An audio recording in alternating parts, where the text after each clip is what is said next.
Who spent almost 20 years behind bars for a murder he did not commit has filed a $100 million lawsuit. Justly Johnson says two former Detroit police detectives framed him and another man in a murder of a Roseville mother of three back in 1999. 7 Action News reporter Anu Prakash joins us live and tells us what that lawsuit says. Anu?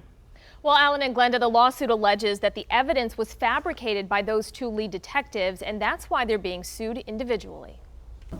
No, this lawsuit really, it's not about the money.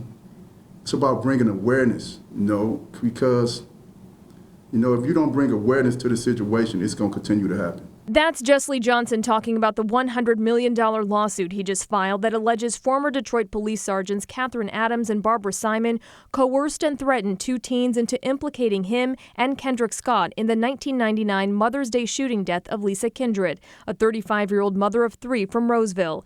Johnson says Sergeant Simon told him it didn't matter if they were innocent or guilty. There was pressure from the bosses to charge them regardless. There wasn't a jury in America that wasn't going to convict us for killing a white lady. And it hurt my soul because I was innocent. And I couldn't believe this lady was telling me that.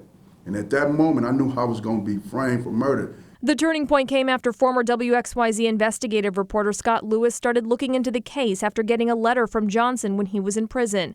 Lewis discovered Kindred's then 8-year-old son, CJ, who was there when she was killed, had never been interviewed by police. Lewis found him and wrote him a letter. And he wrote back and said, "Mr. Lewis, I was never interviewed by the police, and I will never forget the face of that man who murdered my mother." He didn't say those men, he said that man. And then he gave me a detailed description of a guy that doesn't come close to Kendrick or Justly Johnson. The work of Scott Lewis and U of M's Innocence Clinic was the turning point, and ultimately Johnson and Scott were exonerated.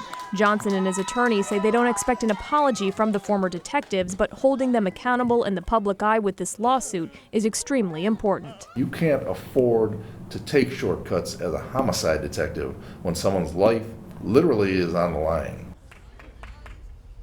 Now, we're told both Adams and Simon have since retired. We tried to reach them for comment, but so far haven't had any luck. Meanwhile, both Johnson and Scott have claims against the state for over $900,000 under the Wrongful Imprisonment Compensation Act. Johnson's attorney expects them to be paid in the near future. I'm Anu Prakash, 7 Action News. Glenda, back to you. We hope he gets his justice. Anu, thank you.